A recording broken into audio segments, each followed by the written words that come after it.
first guidance given by Allah subhanahu wa ta'ala in the glorious Quran, it was not to pray, it was not to fast, it was not to perform Hajj, but the first guidance given to Allah subhanahu wa ta'ala to the humankind in the Quran was Iqra. It was to read.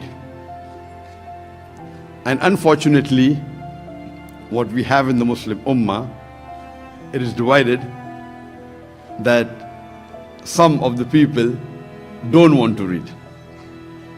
And the others, they want to read, but they take only half the guidance of Allah subhanahu wa ta'ala. The complete guidance given by Allah in the glorious Quran in Surah Iqra, chapter number 96, verse number 1, is Iqra bismi rabbikal lazi. Read, recite, proclaim in the name of thy Lord.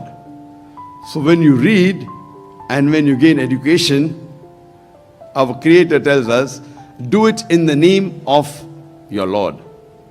So whenever you acquire education, this education that you acquire, whether it be in the school, whether it be in the college, whether it be in the university, it should get you closer to Allah subhanahu wa ta'ala. If the knowledge you acquire does not get you closer to Allah subhanahu wa ta'ala, it may or may not benefit you in this world, but it will not benefit you in the akhirah.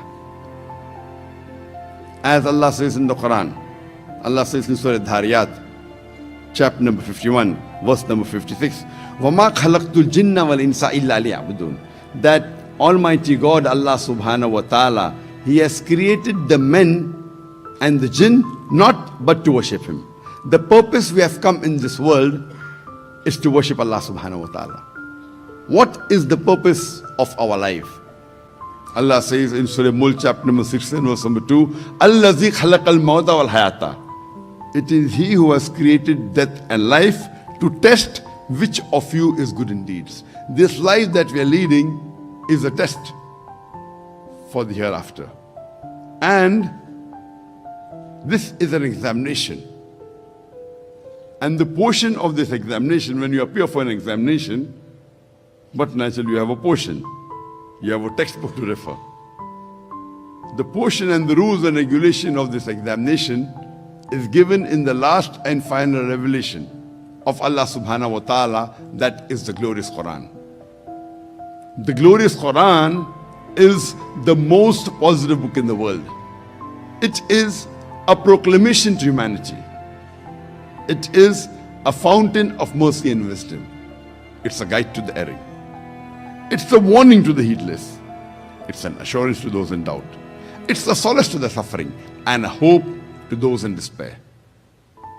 That is the reason when we Muslims, when we gain education, we should see to it that this education gets us closer to Allah subhanahu wa ta'ala. Due to shortage of time, I'll just give you some examples.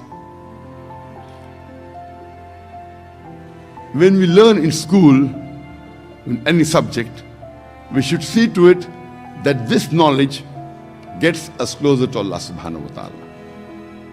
And we Muslims should be proud of our deen. For example, when we study science in school, this science that you learn should get us closer to Allah subhanahu wa ta'ala. And today is the age of science and technology. And Alhamdulillah, the glorious Quran has proved itself to be the word of God in all the ages.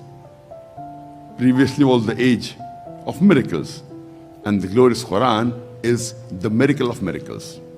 Then came the age of literature and poetry. Alhamdulillah, Muslim and non-Muslims alike, they acclaim the glorious Quran to be the best Arabic literature available on the face of the earth. But today is not the age of literature and poetry. Today is the age of science and technology. And when we analyze and compare the Quran with science and technology, we find that Alhamdulillah, the glorious Quran is par excellence.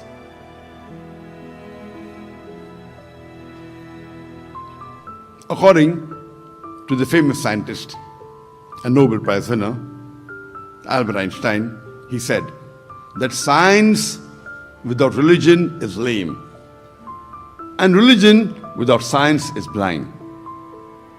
Let me tell you that the glorious Quran is not a book of science, S-C-I-E-N-C-E, but it's a book of signs, S-I-G-N-S. And there are more than 6,000 signs, more than 6,000 ayats in the glorious Quran, out of which more than 1,000 speak about science.